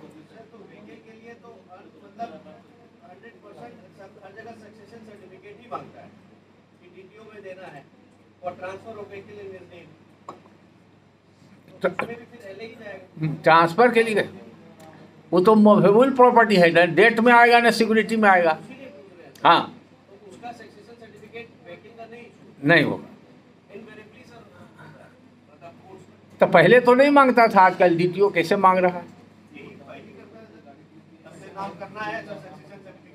तो गलत कर रहा है। तो अगर कोई हिंदू है, हिंदू लॉ से गवर्न होता है, ए मर गया, ए के नाम से कोई व्हीकल है, तो बी उसका नेचुरल एयर है। अगर उसका बेटा है तो अप्लाई करेगा। इसमें कहा वो सिर्फ जेनोलॉजिकल टेबल और एफिडेविट बना करके दे देगा, या सर्टिफाई मुखिया सरपंच से करा के, दैट इज सफिशिएंट। ये सब तो नई बात सुने हैं, तो आज तक कभी नहीं देखा नहीं सर। यहाँ तक आया है। हाँ, कोरोना में Bihar state legal services 4 lakh रुपए दी।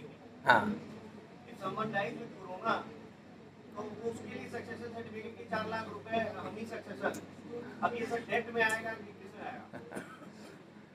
ये जो ग्रांट है वो एक तरह का सिक्योरिटी है, उसके लिए हो सकता है। हाँ, हाँ, वो अब देखिए, अब कुछ जजमेंट आप लोग लिखा देते हैं, आप खुद पढ़ के दिमाग एक्सरसाइज कीजिएगा।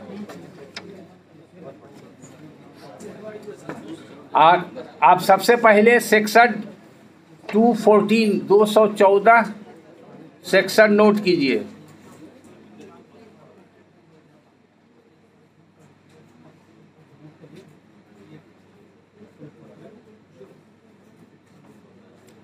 क्या क्या इंपॉर्टेंट है, रेलिवेंट सेक्शन पहले लिखा देते आपको।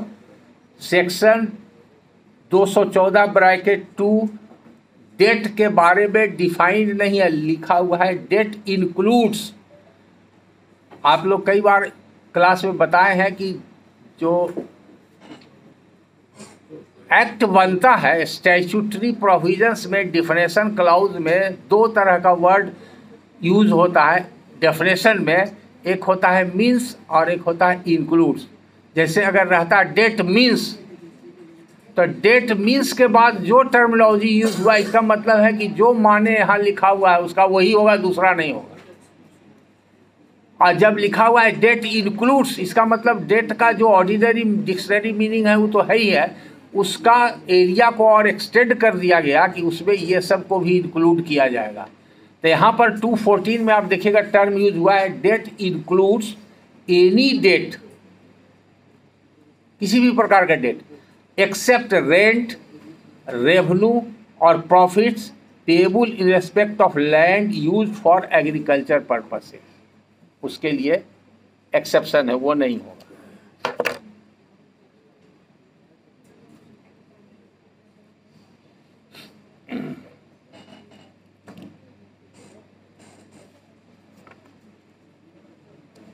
अब सिक्योरिटी कहाँ पर मिलेगा आपको? सिक्योरिटी मिलेगा सेक्शन 370 सब क्लॉज 2।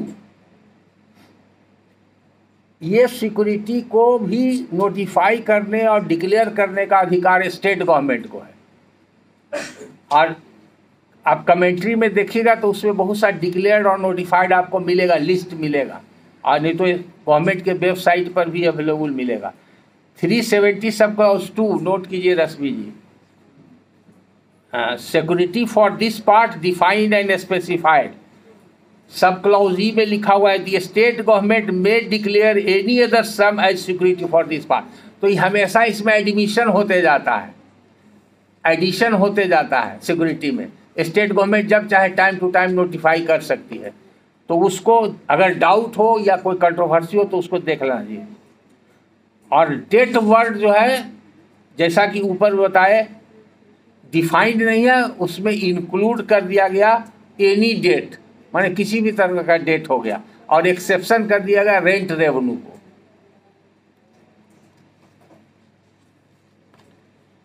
और जो ऑर्डिनरी मीनिंग ऑफ डेट है वही आएगा इसमें।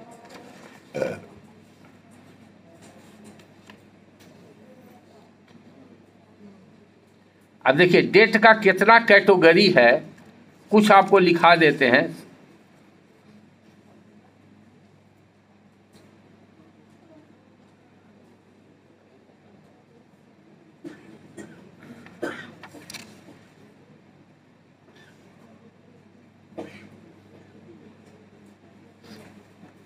जो कि जुडिशियल प्रोनाउंसमेंट से आता है।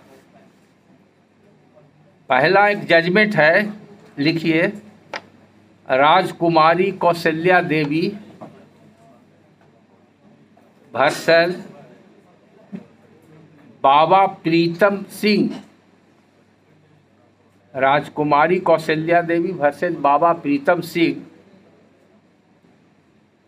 AIR 1960 supreme court 1030।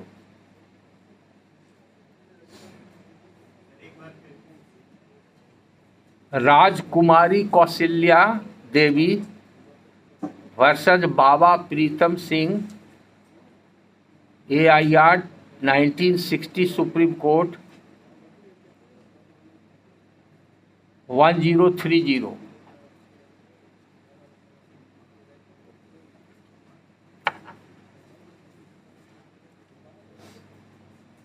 इसका सीधा माने है पिक्यूनरी लायबिलिटी। डेट मतलब पिक्यूनरी लायबिलिटी। लायबिलिटी मतलब a person who owes the money is liable to repay the money, it is debt. दूसरा जजमेंट सुप्रीम कोर्ट का है PSL Chettiar, CHETTIAR, PSL Chettiar versus ORM Chettiar, AIR 1968 Supreme Court 1047, AIR 1968 Supreme Court 1047। इसको और extend किया है कि जो प्रेजेंट या फ्यूचर लाइबिलिटी अगर कोई है और वो एसर्टेनेबल है, अगर एसर्टेड है तो सो मच सो गुड, अगर एसर्टेन नहीं है तो एसर्टेनेबल है, वो भी डेट होगा। जैसे मान लीजिए कि कोई बैंक लोन देता है और लोन देता है 1 लाख रुपया दिया और 10 साल तक के वो रिपेमेंट नहीं हुआ, तो उसका जो कॉन्ट्रेक्चुअल रेट ऑफ इंटरेस्ट है उस हिसाब से बढ़ते बढ़ते बढ़ते वो 1 लाख का मान लीजिए कि 2 लाख रुपया हो गया, तो दैट कैन बी एसर्टेड, तो वो सब डेट के कैटेगरी में चला आएगा। तो इस जजमेंट में इसके बारे में बताया गया।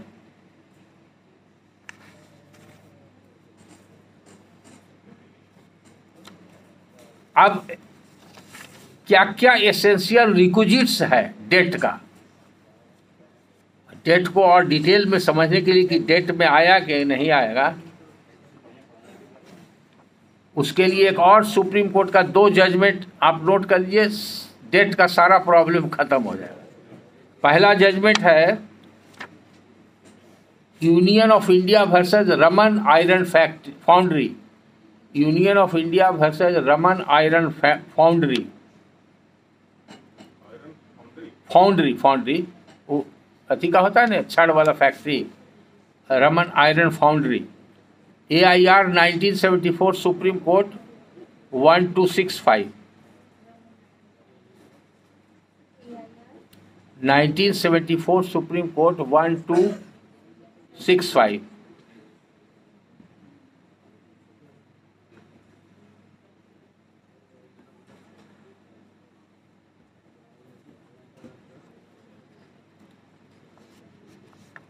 उस डेट को 3 कैटेगरी में सुप्रीम कोर्ट ने दूसरे जजमेंट में बांटा है। वो जजमेंट है सुप्रीम कोर्ट का commissioner of wealth tax versus GD Naidu, commissioner of wealth tax versus GD Naidu,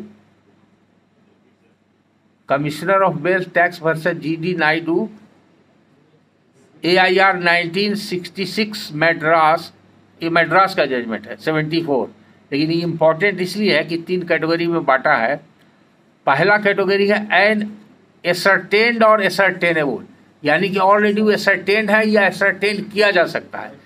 दूसरा है कि एब्सोल्यूट लायबिलिटी प्रेजेंट में हो या फ्यूचर में हो, और तीसरा है an obligation which has already accrued and सब्सिस्टिंग।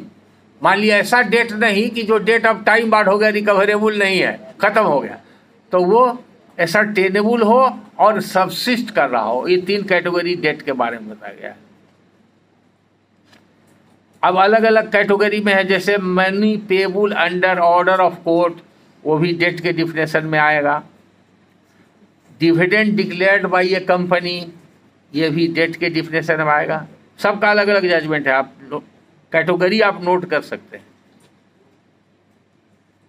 जैसे जजमेंट डेटर कहते हैं ना, कोई डिक्री हो गया कोर्ट का, तो वो जजमेंट डेटर क्यों होता है, जजमेंट के हिसाब से certain amount is to be paid, तो वो भी डेट आएगा इसके लिए। कोर्ट के जजमेंट से कोई डेट अगर एक्रू करता है तो वो भी आएगा। और जितना तरह का डेट्स है वो सब लाइबिलिटीज हो जाता है, और जितना तरह का लोन है वो भी डेट में आता है। और इसको सुप्रीम कोर्ट ने एक फिर अलग जजमेंट में डिफाइन किया है बहुत डिटेल में, ये पढ़ लीजिएगा तो आपको फिर कोई दिक्कत नहीं होगा। वो है Keshoram industries, Keshoram industries versus commissioner of wealth tax, हाँ versus commissioner of wealth tax, AIR 1966 Supreme Court 1370, AIR 1966 Supreme Court 1370।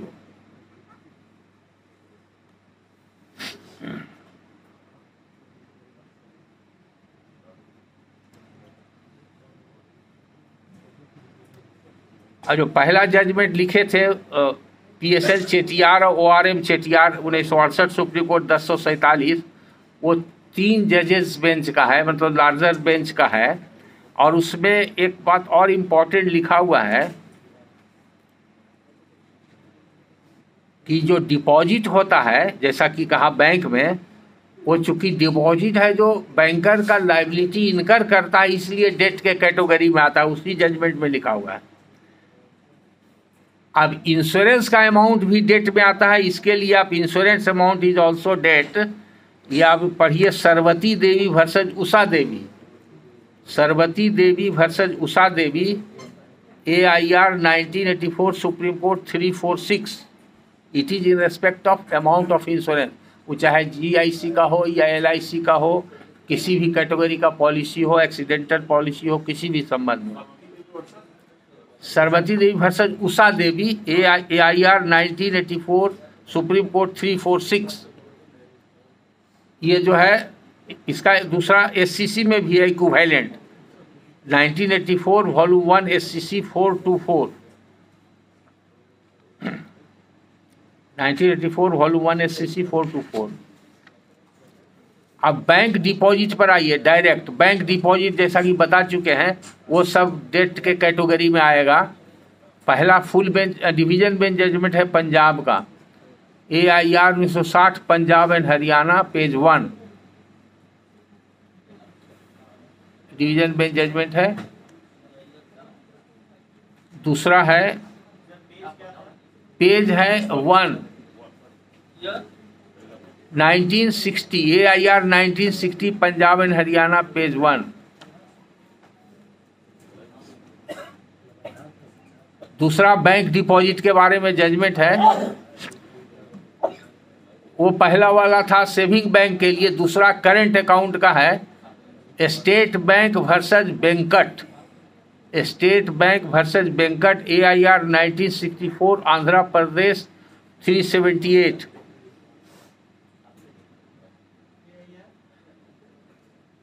Six 1964 Andhra Pradesh 378।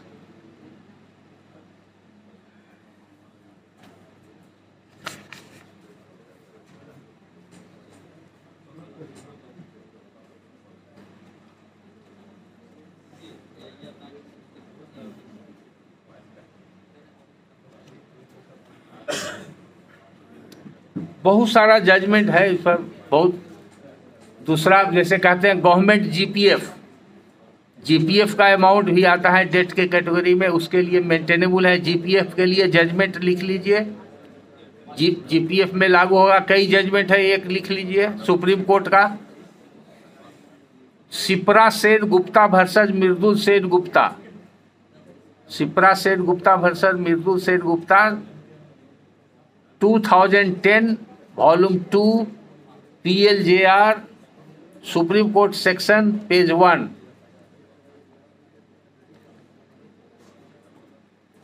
LIC का भी आएगा डेट के अंतर्गत, LIC क्लेम अगर है तो उसके लिए जजमेंट है, AIR 1984 सुप्रीम कोर्ट 346।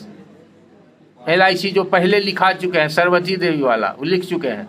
हाँ, उसके बाद है national saving certificate, national saving certificate का अगर है मैटर तो सुप्रीम कोर्ट का जजमेंट है, डायरेक्ट कवर्ड है, 2000 volume 6 SCC 724। It is in respect of national saving certificate. हाँ, NSC नेशनल सर्टिफिकेट 2000 का volume 6 SCC, page 724। National saving, इसी में किसान पत्रिका, किसान पत्र वगैरह ये सब रहता, सब उसमें कवर करेगा। आप कोई, हाँ, ये आपका है रिटायरमेंट बेनिफिट जैसे पूछे थे, तो रिटायरमेंट बेनिफिट पर डायरेक्ट जजमेंट है पटना हाई कोर्ट का, 2 जजमेंट है। एक आप लिख लीजिए, डिवीजन बेंच जजमेंट लिख लीजिए, Shivshankar Arya versus union of India, Shivshankar Arya versus union of India, 2016 volume 2 PLJR 477।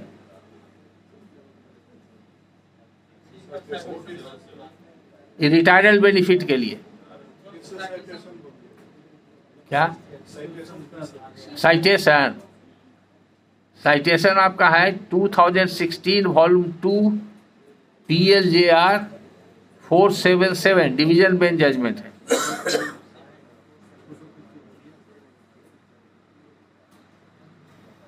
अब इम्पोर्टेंट सेक्शन नोट करिए, एकदम आसान हो जाएगा आपको पढ़ने में। सेक्शन 370 कहता है क्या रिस्ट्रिक्शन है आपको ग्रांट करने में, इसलिए वो जान लेना चाहिए पहले। 370 रिस्ट्रिक्शन बताता है। सेक्शन 371 कहता है कि कोर्ट का जुरिडिक्शन कब है, कैसे है, किस मैटर में आप ग्रांट करेंगे। 372 कहता है कि पिटीशन का कंटेंट्स क्या होगा, कौन साइन करेगा, कौन वेरीफाई करेगा, कैसे जिसे सीपीसी में प्लीडिंग होता है वैसे रहेगा। 372 कहता है कि डिसाइड करेंगे तो उसका प्रोसीजर क्या होगा।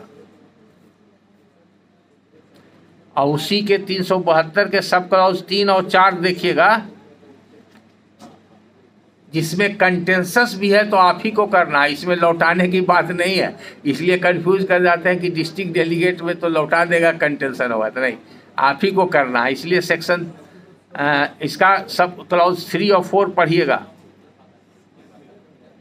और ये भी सवाल पूछे हैं, सब इसी में है कि 4 आदमी, 5 आदमी, 10 आदमी अप्लाई किया तो किसको मिलेगा। कभी एक आदमी अप्लाई करता है, दूसरे को अपोजिट पार्टी बनाता है, कभी मिलके तरह तरह का वकील, मुंडे मुंडे मती भिड़ना।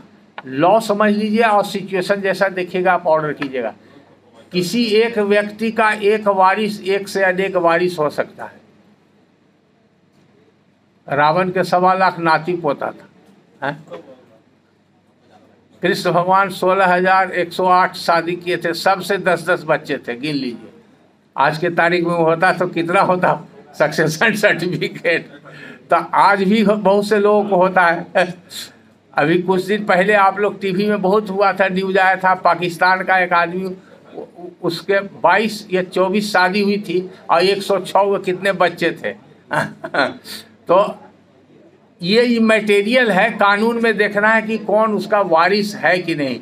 You have to decide who is the successor of the deceased person. अभी डज नॉट मैटर कि इधर से है कि उधर से है, कंटेस्ट है या नहीं है, इससे कोई मतलब नहीं है। आपको ये डिसाइड करना कि एक व्यक्ति मरा, उसका सक्सेसर कौन है, कौन कौन है। अब सुविधा के लिए है, लोग क्या करते हैं कि 5 आदमी मिल के अप्लाई किए और लास्ट में उनको विजडम प्रिवेल किया तो लोग दे देते हैं कि हम लोग में आपस में सहमति बनी है, पिटिशनर नंबर 1 को ही सर्टिफिकेट दे दिया जाए। वैसे केसेज में सर्टिफिकेट उनके नाम से इशू होगा, बट आप उसमें स्पेसिफाई कर दीजिएगा these are the persons according to Hindu succession act, they have got equal share in the property, debt and security, तो सबको मिल जाएगा। दूसरा एक सवाल आप लोग, मैंने कहा था कि नॉमिनी है, नॉमिनी वाले को बैंक देता है, तो नॉमिनी के बारे में जान लीजिए लॉ। और नॉमिनी के आधार पर भी कंटेस्ट होता है, फिर नॉमिनी के बाद भी सक्सेशन में लोग आते हैं, डिस्प्यूट होता है। तो नॉमिनी जो होता है वो एक आइडेंटिफाइड ऑलरेडी रिकॉग्नाइज पर्सन है बैंकर के सामने, जिसको कि डिपॉजिटर नॉमिनेट करके एक प्रिस्क्राइब फॉर्म है उसमें उसको दे देता है बैंकर को। तब बैंकर को ये मालूम रहता है कि नॉमिनेशन जब रजिस्टर्ड है उसके यहाँ, तो ये व्यक्ति का अगर डेथ होगा तो उसका जो डेथ क्लेम या डेथ बेनिफिट होगा वो सब उसी नॉमिनी को देगा, unless there is a contention, dispute और ऑब्जेक्शन। अगर कोई व्यक्ति ऑब्जेक्ट कर दिया कि नहीं वो नॉमिनी तो जरूर है लेकिन हम उसके वारिस हैं, इसमें भी मेरा इतना शेयर है, तो नॉर्मली बैंक डिस्प्यूट में इंटरटेन नहीं करता है। हालांकि बैंक को डेथ क्लेम में आजकल बहुत पावर दिया गया है, 50 लाख तक का क्लेम वो सेटल कर सकता है, लेकिन कोई अपने ऊपर नहीं लेता है। 10-20 हज़ार का भी ब्रांच में नहीं करता है। अभी छोटा ब्रांच जो स्केल 1 का ब्रांच है उसको भी 25,000 तक का पावर है। अगर स्केल 2 का ब्रांच है तो उसको 1 लाख तक का सेटल करने का पावर है। उसमें है कि 2 डिपॉजिटर से वो इंडेमनिटी बॉन्ड उससे पार्टी से लेता है, सिक्योरिटी बॉन्ड 2 डिपॉजिटर से लेता है, और डेथ क्लेम फॉर्म है अपना एडवोकेट से ओपिनियन लेके कर सकता है, लेकिन करना नहीं चाहता है या जहाँ झंझट उंझट हुआ तो सीधे वो कहता है कि कोर्ट से आदेश ले आइए। जहाँ नहीं भी जरूरत है ले आता है, तो आधा तो उन लोग गड़बड़ाता है, आधा वकील लोग गड़बड़ाते हैं, और 1-2 आना जज लोग गड़बड़ा देते हैं, तो सब मिला करके बेचारा पिलर टू पोस्ट गड़बड़ाते रहता है। तो इसलिए इसको समझ लीजिए कि जब जरूरत पड़ेगा तो वो आएगा। 10 आदमी अगर है तो अगर 10 आदमी में से कोई कंसेंसस नहीं है तो सर्टिफिकेट 10 को इशू हो और 10 का शेयर स्पेसिफाइड होगा कि दे have got equal share. Class 1 अगर है तो अगर क्लास 1 नहीं है तो क्लास 2 को होगा, अगर वो भी नहीं है तो cognate agreement according to personal law of the party आपको वो डिसाइड करना। फॉर्म इसमें दिया हुआ है, इंडियन सक्सेशन एक्ट के पीछे में फॉर्मेट दिया हुआ है। हाँ बताते हैं, तो पहले आप सेक्शन दिखा रहे थे 3, उसके बाद नेक्स्ट सेक्शन लिखिए 374 कंटेंट्स ऑफ सर्टिफिकेट क्या रहेगा, ये ध्यान देना बहुत जरूरी है।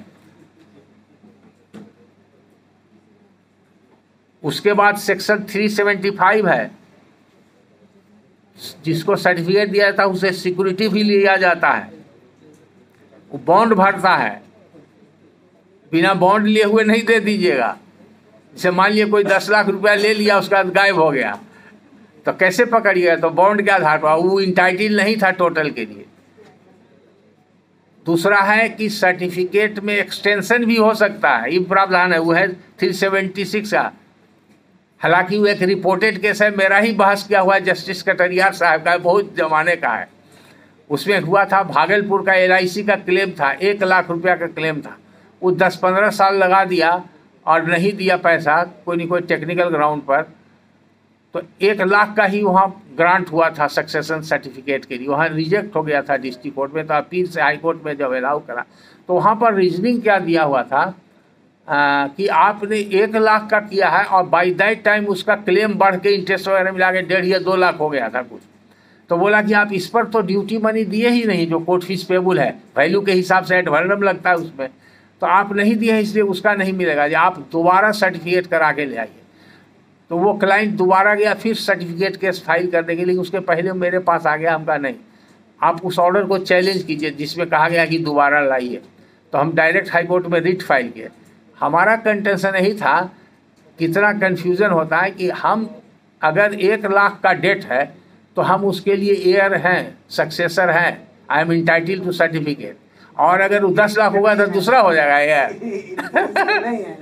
दिस आर्गूमेंट, अब हालांकि कोई जजमेंट उस समय नहीं दिए थे, हमको याद नहीं है, वो रिपोर्टेड केस है जस्टिस कटरियार साहब का, तो वो डायरेक्शन हुआ LIC को पेमेंट करना पड़ा और उसी कोर्ट फीस पर। जैसे ऐसे समझिए आप, आसानी से समझिएगा, एक आदमी ने सूट फाइल किया 5 लाख रुपया के डिग्री के लिए, प्रेयर किया कि 5 लाख रुपये का मनी डिग्री दिया जाए, और 10 साल में उसका जो कॉन्ट्रेक्चुअल रेट था वो 5 लाख के बढ़ करके वो 10 लाख हो गया। तो जब 10 लाख डिग्री के समय आपने नहीं कहिएगा कि आप 5 लाख पर कोर्ट फीस दिए हैं, 10 लाख पर कोर्ट फीस दीजिए। तो the date on which the cause of action arose and that will decide the status of the party, the situs of the court and payment of court fee, सब with reference to the cause of action decide होता है। तो subsequently अगर वो enhance हो गया तो जो मेन अमाउंट था, मेन अमाउंट ऑफ सिक्योरिटी उस पर ही लगेगा, ना कि इनहेंस अमाउंट पर लगेगा। इसलिए जहाँ पर अगर ज़रूरत होगा एक्सटेंशन का तो वो एक्सटेंशन ऑफ सर्टिफिकेट के लिए 376 है, और 377 में है फॉर्म ऑफ सर्टिफिकेट, और शेड्यूल नंबर 8 देखिएगा, शेड्यूल नंबर जब भी फॉर्म होगा इशू होगा शेड्यूल नंबर 8 में इन अकॉर्डेंस विथ सेक्शन 377, और अगर अमेंडमेंट करना होगा सर्टिफिकेट में तो उसका भी प्रोविजन है, वो है 378। और कोर्ट फीस कैसे कलेक्ट होगा उसका प्रावधान है 379। और कहाँ तक सर्टिफिकेट का इफेक्ट होगा, बिहार में होगा, एक डिस्ट्रिक्ट में होगा कि पूरे इंडिया में होगा, उसके लिए आपको स्पेसिफाई करना होगा, प्रेयर है कि नहीं है देख के सेक्शन 380 के हिसाब से 380।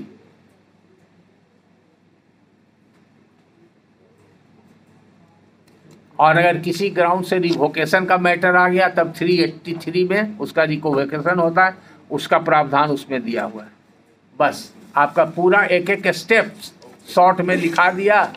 अब हम समझते हैं कि आप लोग अच्छी तरह से सक्सेशन सर्टिफिकेट का केसेस को डिसाइड करेंगे विदाउट एनी हेजिटेशन।